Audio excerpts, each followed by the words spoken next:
Welcome to the Project Endure podcast, the place where we talk about life, endurance, persistence, perspective, and so much more. I'm Joe Rinaldi, and I'll be your host. Let's jump in. Before we get started, let me ask you a question. Have you ever noticed that what you wear has the power to change how you feel? Project Endure apparel is designed to remind you that easy won't make you stronger, and that growth is an uncomfortable choice that we all have the privilege to make every day. Look good, feel good, and perform good. Head to the link in the show notes to shop Project Endure apparel and keep on doing hard things. Now, let's get to the episode. Welcome back to the Project Endure podcast, episode 179. We have myself, Joe Rinaldi, and in St. Louis, Missouri, we have a very, very special guest, Matt Vincent. Matt, what's going on, man?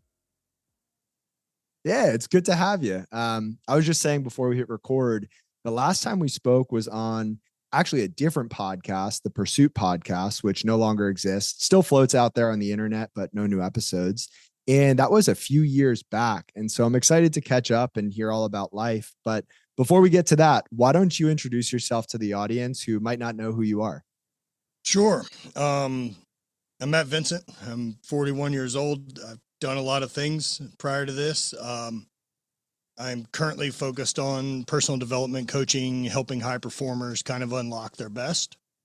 And my background for that is being a two-time world champion and kind of being able to continually change as obstacles come to my way.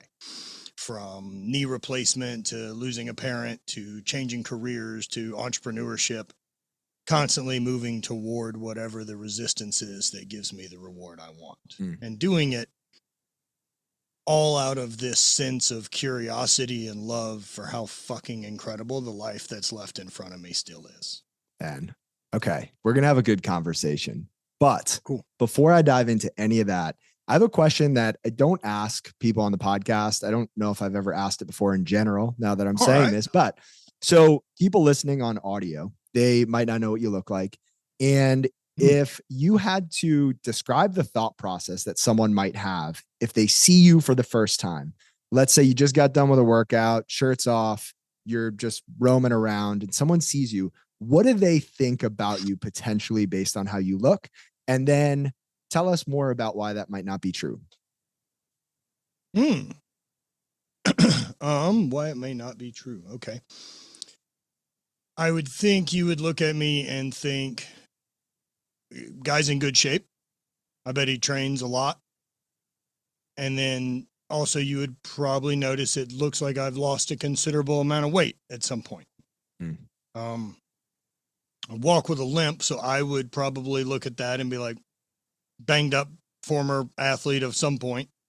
All that's true. Yeah, probably the only thing not true would be how much someone how hard I guess they would perceive I still currently train. Interesting. What do you think about the tattoos and your stature? Oh fuck, man. I don't even think about it if I'm really honest. God damn it. I didn't even think about it. So I don't consider myself to be a big person and whatever body dysmorphia or whatever it is. Right. But growing up with my brother, who's 6'5" and was over 300 pounds, and then within the Highland games and powerlifting and strongman, I was never a big guy. I was always kind of undersized for most of those sports. And so I know I'm bigger than most people, but as far as big people goes, I'm in the threshold of entry to be considered large, but I'm in the bottom 10% of large people.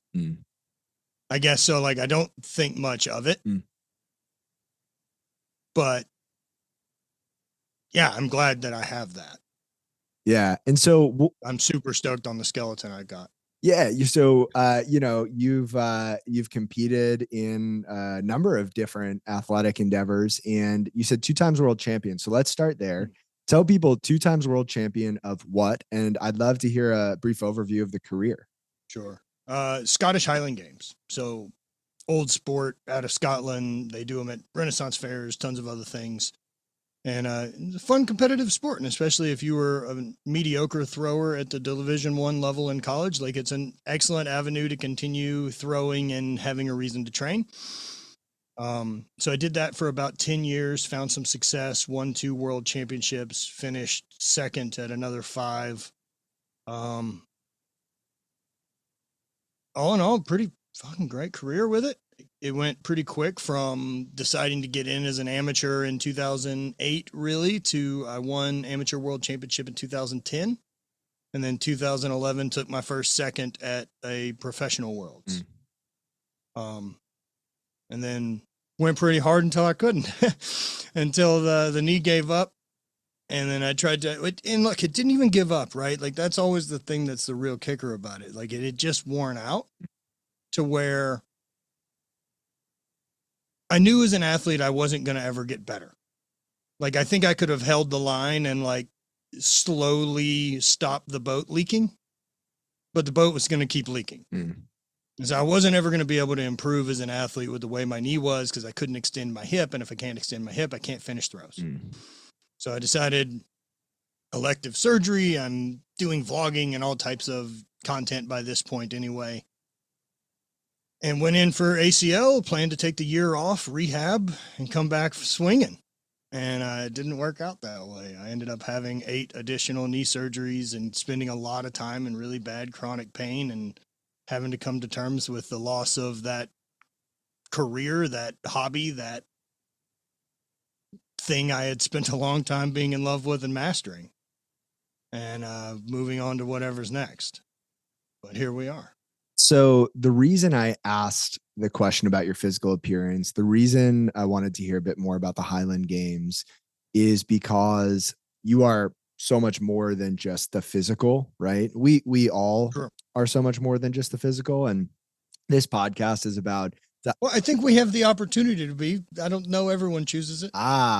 So, okay. With that being said, I'm going to share a quote, and then I'm going to ask a pretty deep question that I hope illuminates a part of your life and a part of your mind that can inspire somebody else to see beyond just the physical. So the quote is from Stephen Covey, who said, "Just as we develop our physical muscles through overcoming opposition, such as lifting weights, we develop our character muscles by overcoming challenges and adversity." So that's the quote. The question is, when you look back at your life to this point, what's the hardest thing that you've ever had to handle that you did not choose for yourself? That I didn't choose for myself.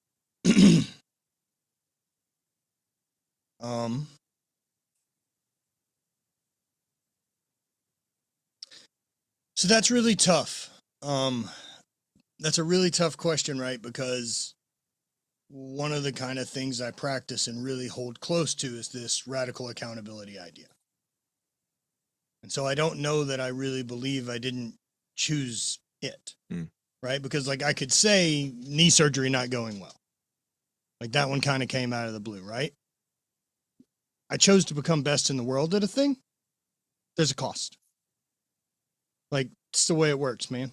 Like you don't throwing, lifting, training, all that's a healthy pursuit. But if you're interested in seeing what you're absolutely, truly capable of in one specific realm, especially physically, this is no longer a health concern. This is, we're setting fire to a lot of things. And there's only so long we get to exist in there. So at some point, like, yeah, it's my fault I had knee surgery. You know, it's my choice I made down the road. Like, it's not bad luck. No one asked me to become best in the world at a thing.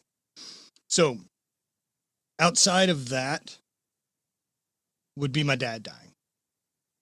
Probably my dad passing away in 2014 with pancreatic cancer. Yeah. 100%. Yeah, I wasn't prepared for the impact that had.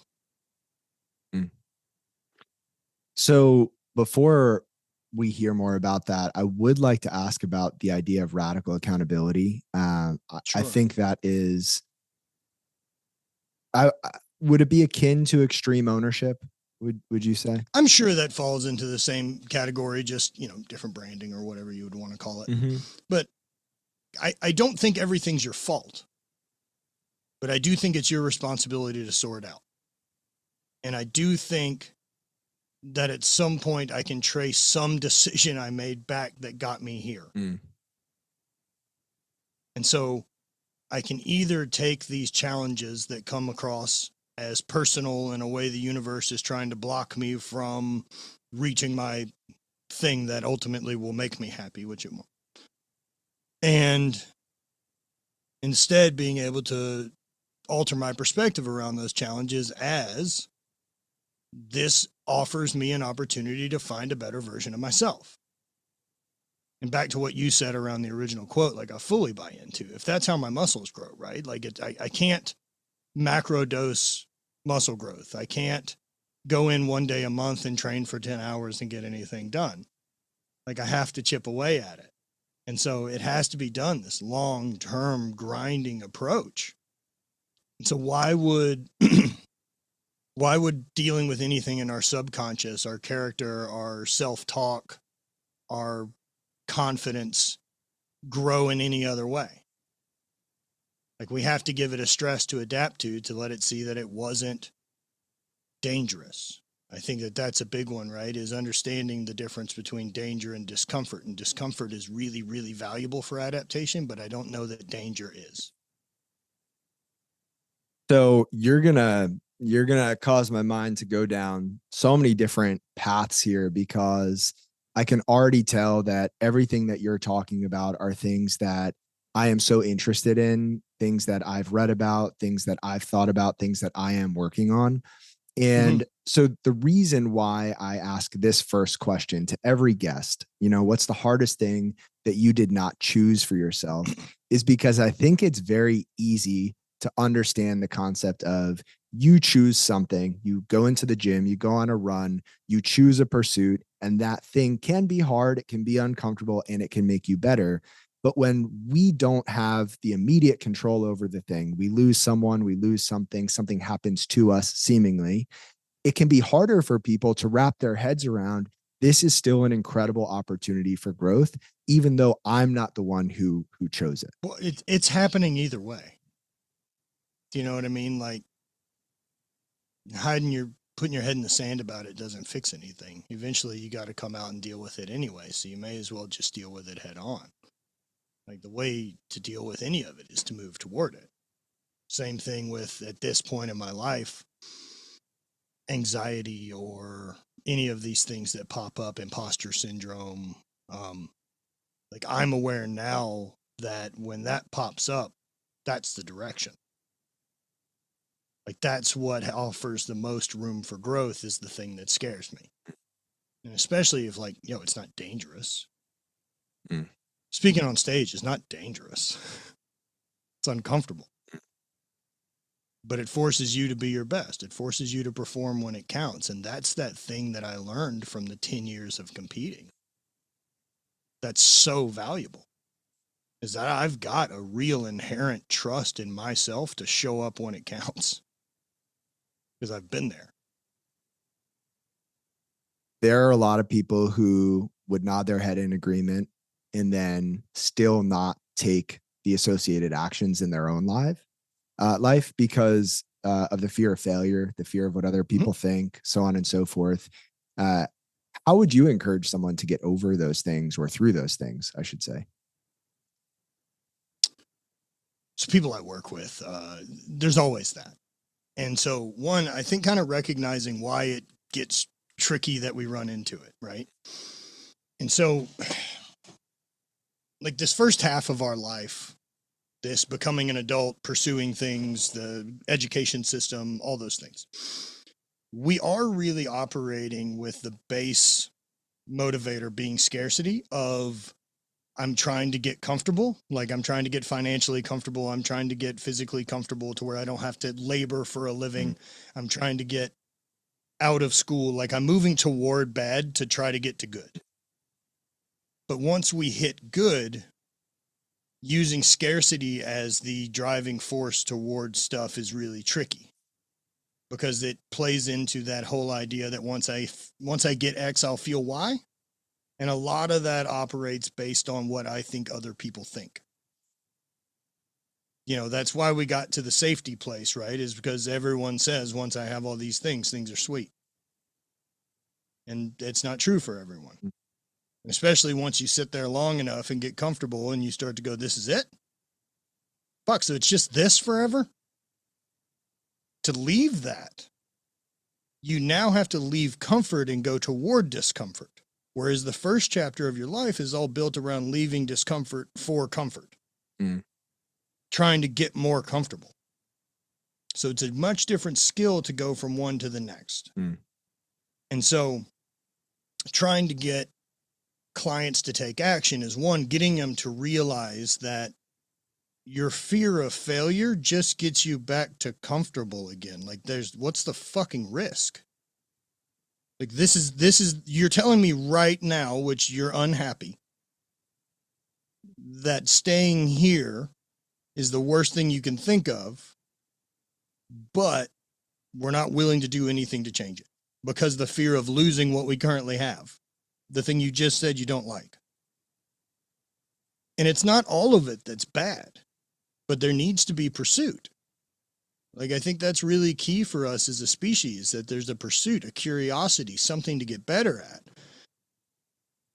Another issue being, as much as we have decided to monetize all those things, that everyone agrees that if you have a hobby, you should figure out that it needs to be what you do for a living. And I don't necessarily think that's true. I think it's pretty cool to just do some shit because you like it. In fact, I think that's really important. I think it's really important to know yourself enough of like what things you'd be interested in doing in a vacuum by yourself. I think solitude's really important for people trying to rediscover who they are. And if you're scared of taking actions and you're scared of failure, like the biggest advice I've got for you is one, that feeling that you have about what other people think and how embarrassing it'll be, that's the same thoughts everyone trapped in your state has. And so what everyone is doing is letting a reflection of them, a made up reflection of themselves, dictate their actions. And the truth is everyone's doing that. So no one's paying attention to you. No one gives a shit. And I mean that in the most freeing, wonderful way possible. That if your life sucks, it's because you've chosen it. And if your life is great, congratulations, it's because you chose it. But no one fucking cares. And if anyone's outside of the realm of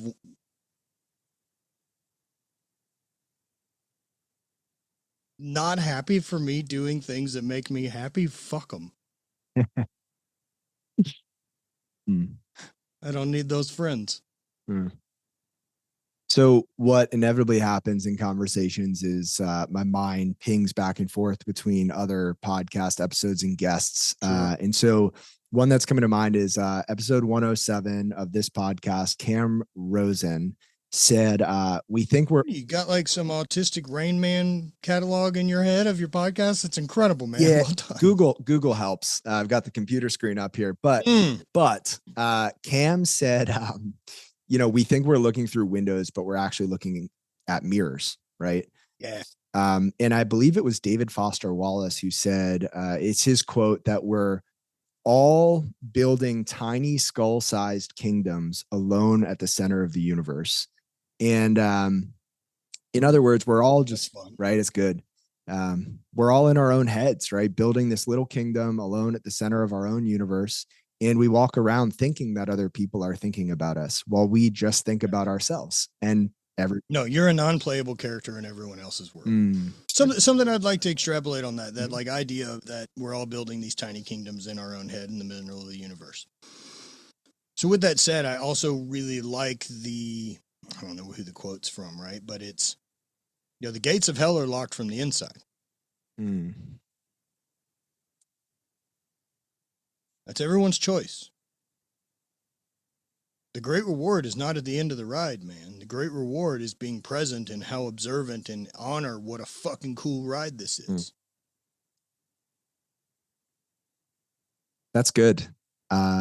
It reminds me of another quote. I just pulled this up. Also, I believe from the same episode I referenced, which is, "We're all living in cages with the doors wide open." Right. Um, and so I would imagine, and this is where I want to hear more about your story, but I would imagine the loss of your dad sparked a lot of change in your life. Maybe some of that change happened right away. Maybe some of it took some time. But take me back to 2014. What was life like just after he passed, and what happened from there? So around that time, 2014, I'm competing in the Highland Games, doing well at it. I've got a big boy job working in outside sales in the oil and gas industry. I've written a couple ebooks. I've written a couple books by that point, been kind of in the online space for a while, doing things. And got sick and he died. Yeah. 11 months. I just watched the fucking light fade out of him, man. And I got really fucking mad about it.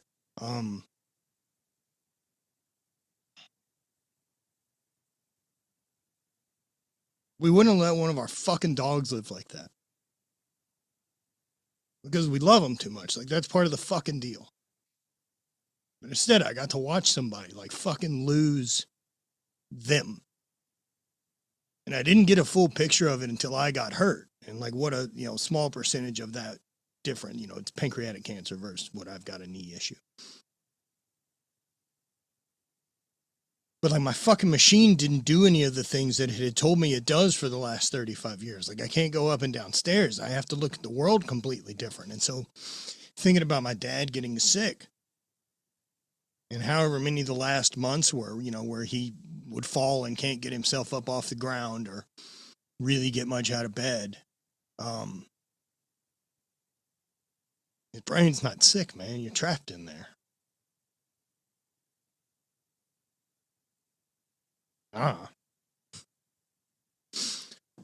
And so after that, getting hurt and kind of getting more perspective on all that with him,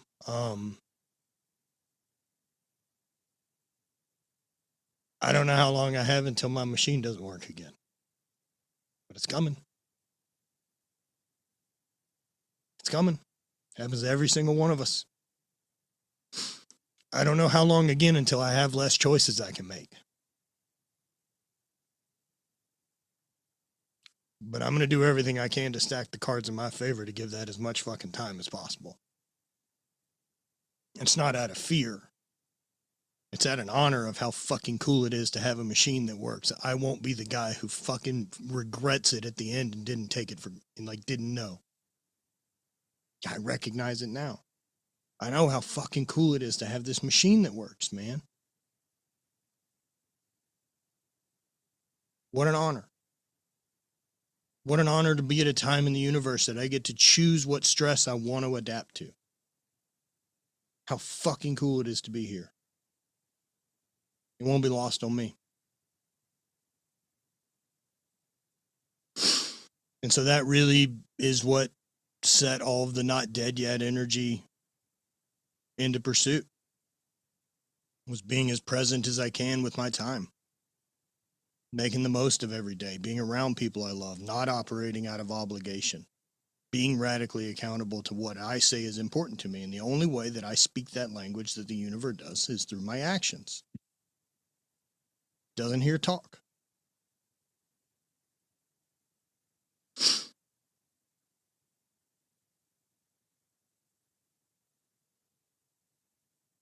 It froze up on me. Oh, we're still here. The screen does that Okay, sometimes. cool. Yeah. But I'm processing all of this, Matt. And I don't know if you still do this, but there was something that you shared the first time we spoke a few years back that really did impact me in a deep way. And it's related to marbles. Yep. Tell us about the marbles. So that's a practice that I have kind of every Monday and use it for my journaling. I use it for everything else. And I came up with it in further reflection upon my dad dying, especially with some circumstance, right? That So my dad died at 62 years old the day before I turned 31.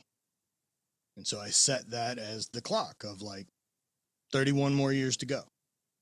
That's it. And that's what 1612 represents.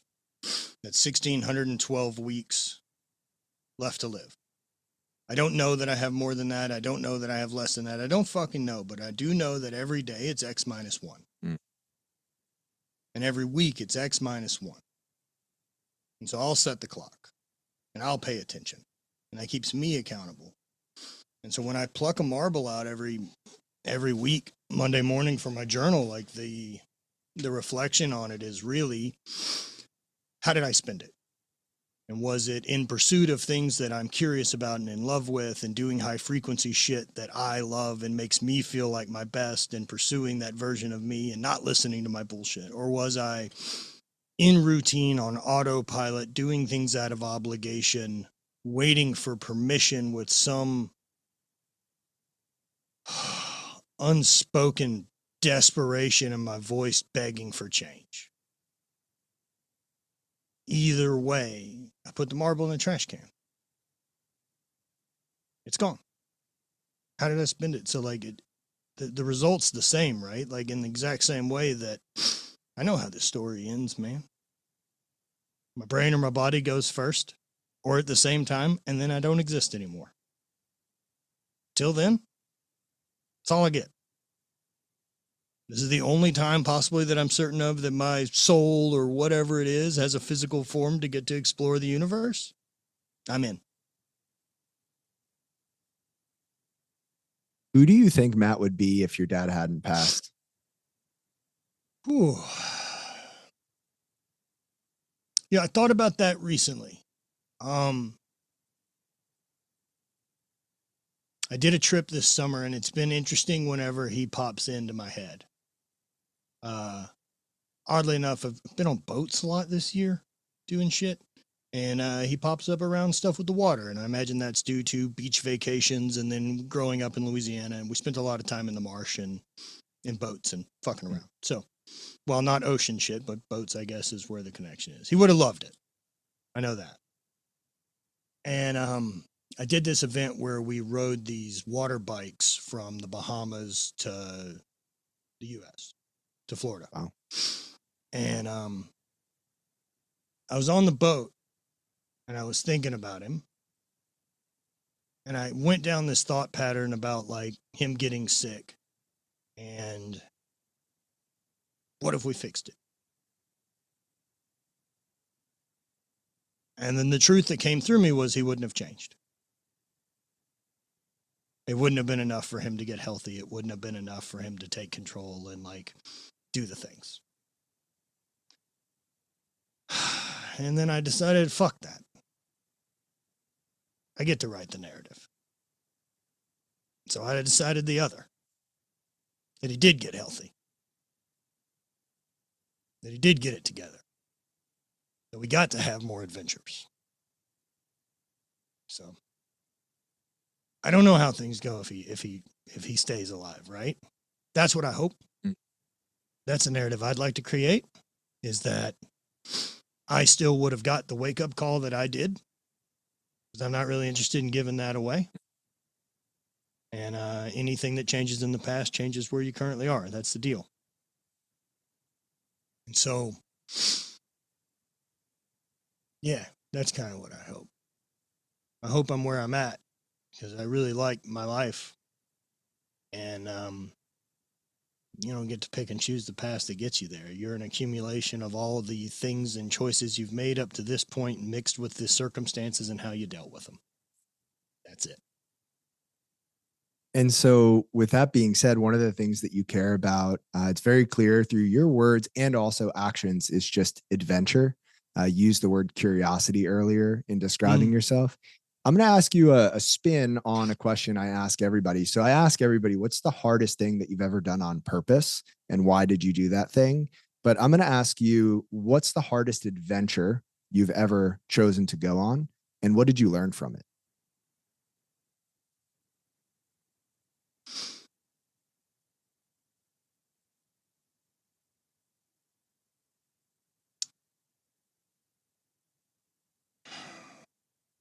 So the obvious one that comes through, if I'm just going to go with like physical stuff, is probably this water walk that we did in Uganda.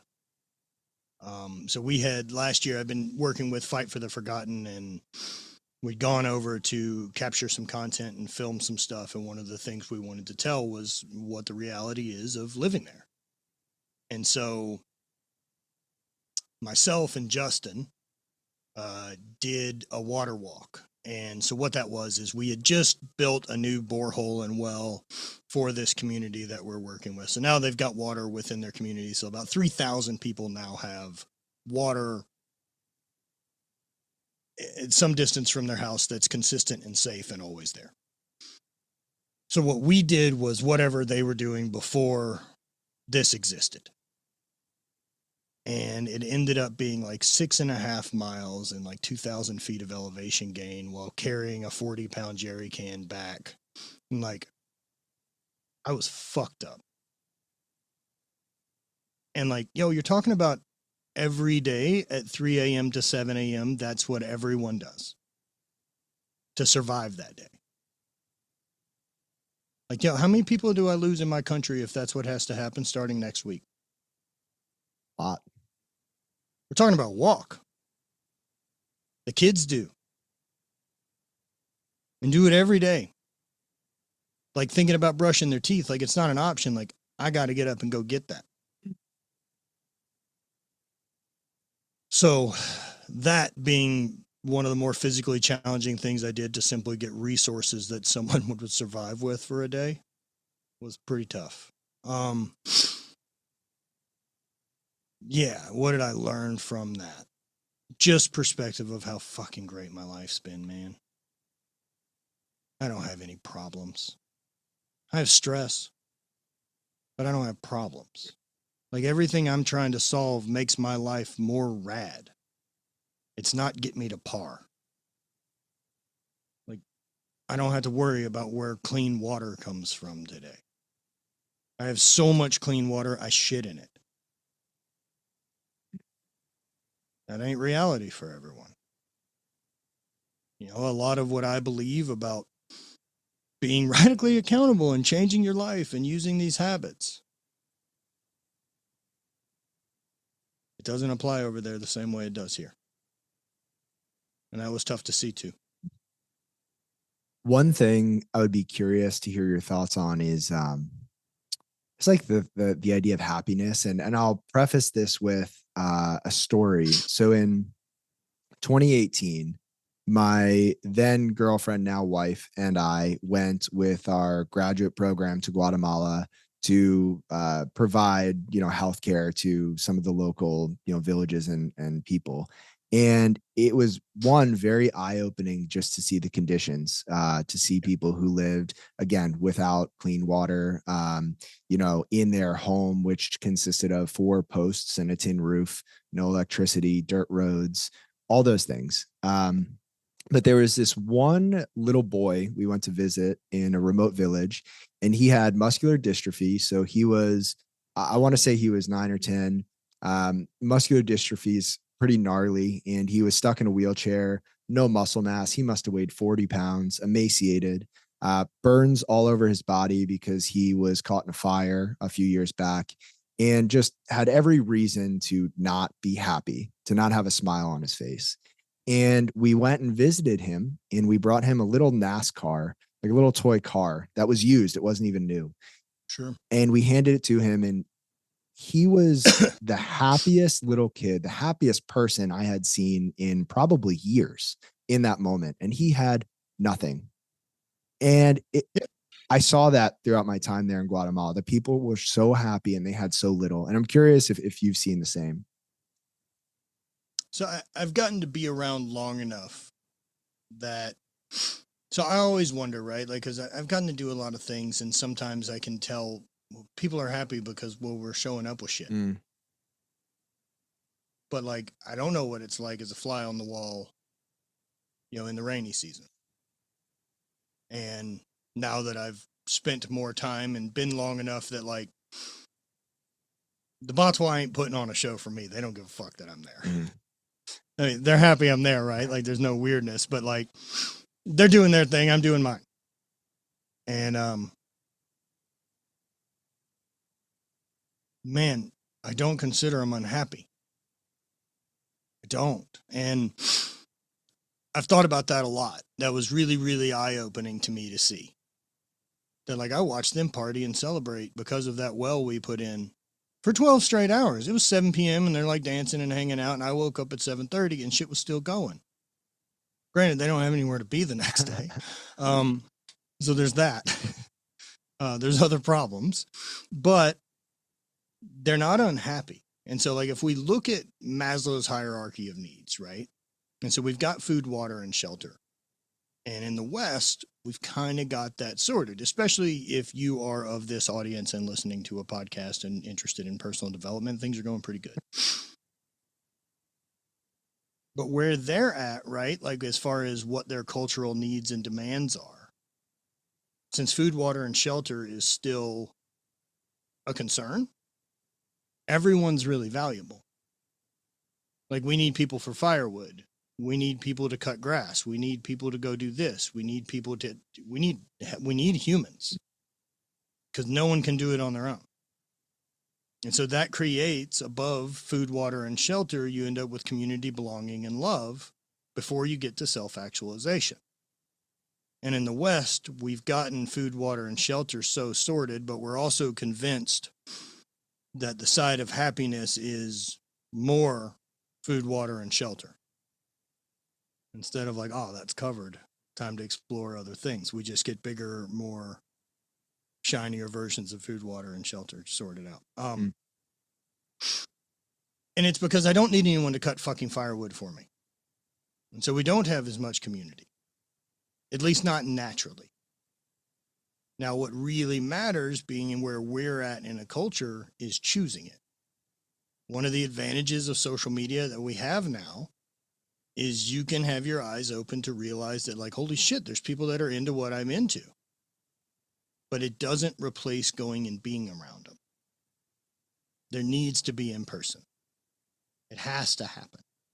There needs to be real contact and real conversation. And they have that. But it's weird, right? Because one of the reasons they're forced to have it is because of where things are as far as tech, we would call it. And so I don't know how to solve that problem naturally of as tech increases, they're going to lose it. I mean, look, as soon as we get power there and you can charge a phone, and if there's satellite, there's less singing and dancing at night. Like, I know that's the path. Like, that's how it works. But that's a bummer. I just don't know how to prevent it. It's so interesting. And it reminds me of another podcast guest, episode 139, Caleb McCoy. And he used this phrase. He said, we're all just walking each other home. And it's a Ram Dass quote. Yeah. Yeah. And I love that so much. And I look around, and I'm guilty of this as well, but I'm outside and, everybody's walking around with their head in their phone and like zombies. Right. And we're not walking anybody anywhere. We're walking ourselves in circles at times. Right. Well, so I'm trying to have more empathy for all that. Right. For a couple 100,000 years of evolution and getting to a point where things are actually comfortable in some places on Earth. You know how much more information we have access to now than like 50 years ago, 100 years ago? And so like, I get why this thing's more exciting than whatever's in front of you. I fucking get it. I get why we don't handle this influx of tech and convenience well. It's so new. This is the pendulum swing. This is what we've always wanted. But it does seem that maybe as the pendulum will swing back, we form a better relationship with it. But we're in the first draft of it, dude. Like this shit. I mean, especially whenever I started with social media or anything else, like it's the Wild West. No one knew it. There wasn't any algorithms. But of course those things have to get built.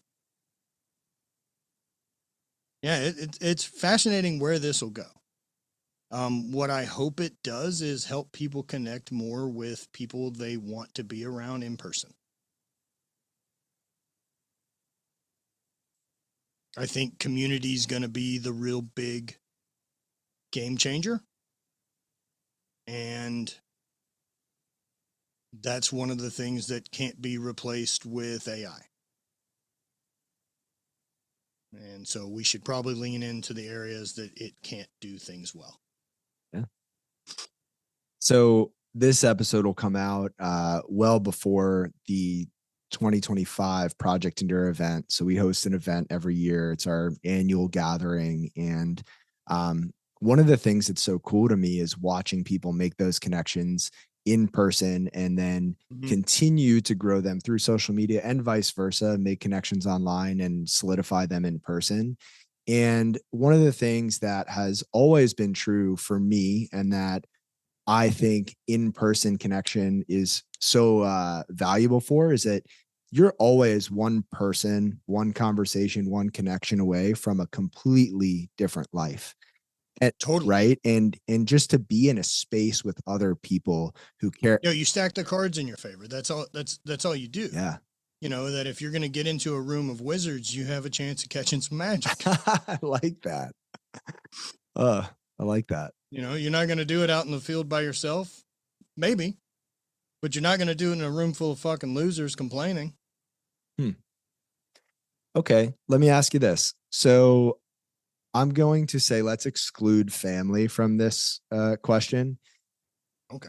Who's one person that has been that for you? Changed your life? It's been changed my life. Man, there's been a lot. I've had a wonderful amount of incredible mentors. Probably my brother has had the biggest influence on the decisions I've made in my life than anyone else. But I would probably say Kelly Starrett. Yeah. Supple leopard.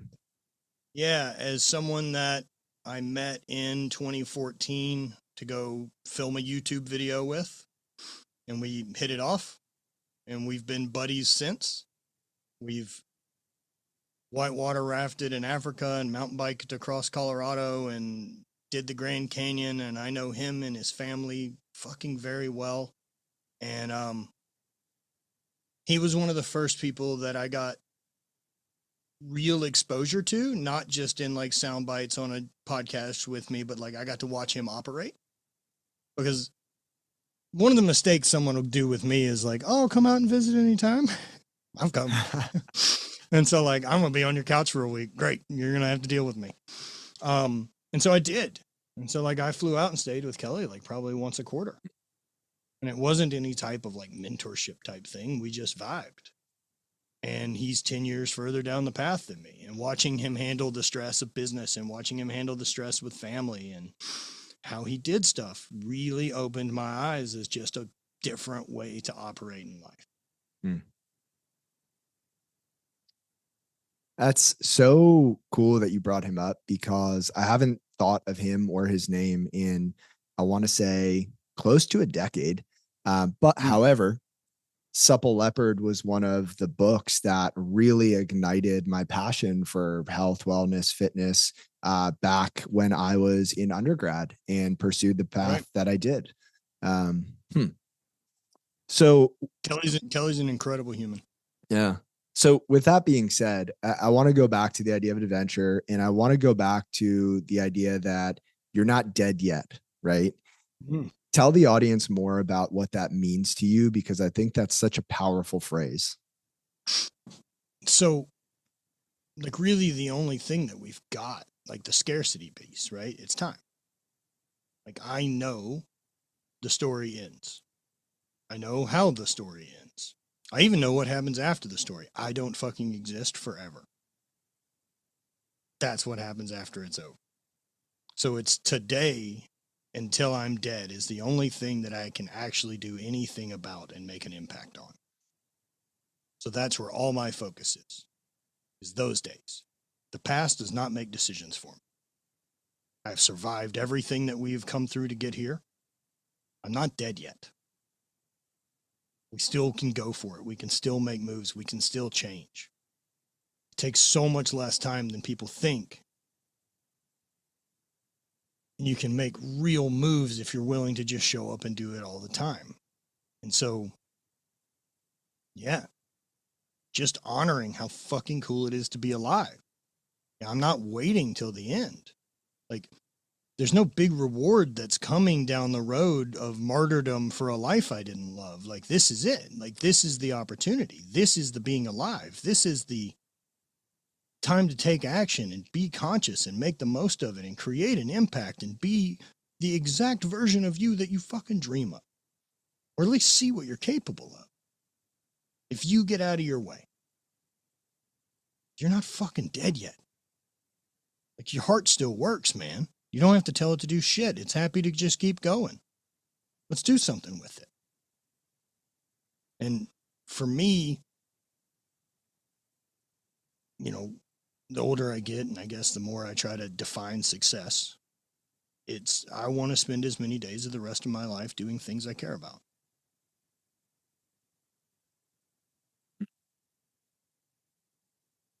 I ask every guest this question, but when you hear the word endurance or endure, what does that mean to you? Long term, for one. It's not high intensity. It's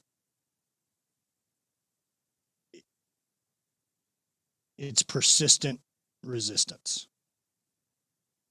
That it's always pushing you back. Or there's always resistance. I don't know if pushing it back is what I would want to say.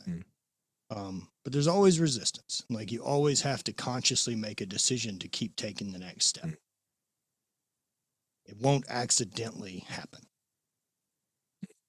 You know, my little foray now into doing more endurance type things versus being a high intensity athlete of everything gets done in about 2 seconds, has been really fascinating. There's lots of it I've really enjoyed. I like the flow state. I like the headspace that I can get into. I wish I could get there earlier than fucking 4 hours into a thing, but there's something cool that happens down the road that I didn't expect. There's also as being a almost 42-year-old man who's got some big ambitions for what he wants to do with his life. Some pretty simple endurance training really increases your ability to work everywhere. Your capacity to focus on creating content, your business, your relationships, anything. Like, you get to spend a lot of time sharpening that muscle that says, I don't want to do it. And you say, so what? So what? We know we want we know what we get from doing it. We want we want the adaptation.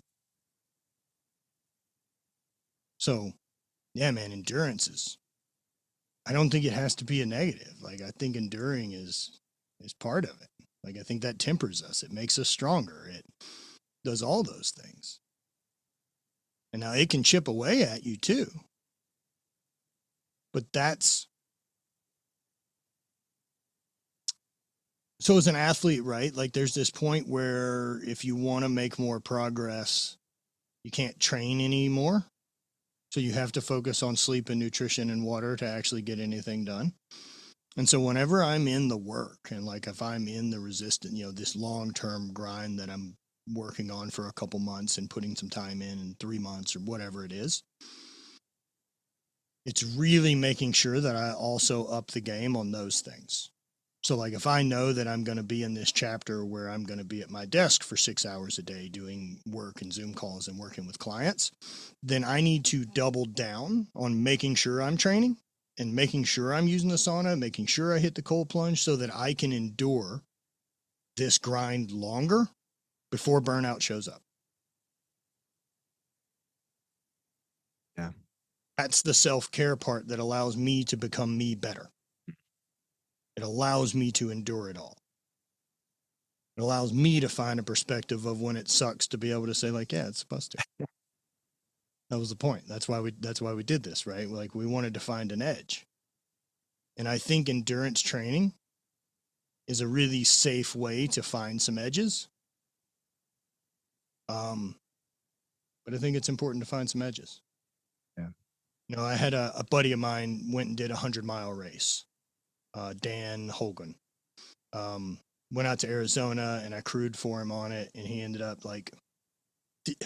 not finishing it like 72 miles. And he was really bummed. You know, people came out and, you know, the way you would feel. And what I had told him was, I was like, I think this is really great. And he's like, what do you mean? I was like, you're an ultra runner. You just found out how far you can run. Yeah. Like, that's the point, isn't it? This is like, you found out an edge. Now you get to decide, do you want to make it further away or not? But like, you found it. It's no different than like missing a squat. No, I found a limit. Right on. You got to find them, because it's only pressing against those that creates adaptation. And you can press against them a lot of different ways, but they have to be pressed against. For a long-winded answer, I hope that covered anything. That was beautiful, and it'll transition well into the last question. And you know, people listening to this podcast, like you alluded to earlier, they care about personal development, they care about growth, they want to be a better version of themselves, more authentic. And there are people who listen to this podcast all over the world who are just struggling. They can't even think about being a better version of themselves because life is just so hard right now. Something just happened. They're in a season. It's dark. It's hard, etc. If you got a chance to say anything you wanted to those people who just don't know where to go or what to do, they're just stuck, what would you say to them? Anything. Do anything. Like, do one thing that makes you feel better, right? Like, anybody ever been on a walk and felt worse? It's a pretty simple barrier of entry to like have an action, a button that you can push that makes me feel 1% better. And then how I talk to myself. There's a number of things, right? Like, a lot of that's perspective, because we just agreed that most of us are not in the food, water, shelter fight. So getting some perspective around how great things are helps a lot, instead of always living in lack of what you're short of. Because I promise you're not. And if you continue to convince yourself of that, none of the grind's ever going to be worth it, because it's never going to answer that thing of, but once I get here, everyone will understand. It justifies me being an asshole or a piece of shit or any of this. And it doesn't. I promise.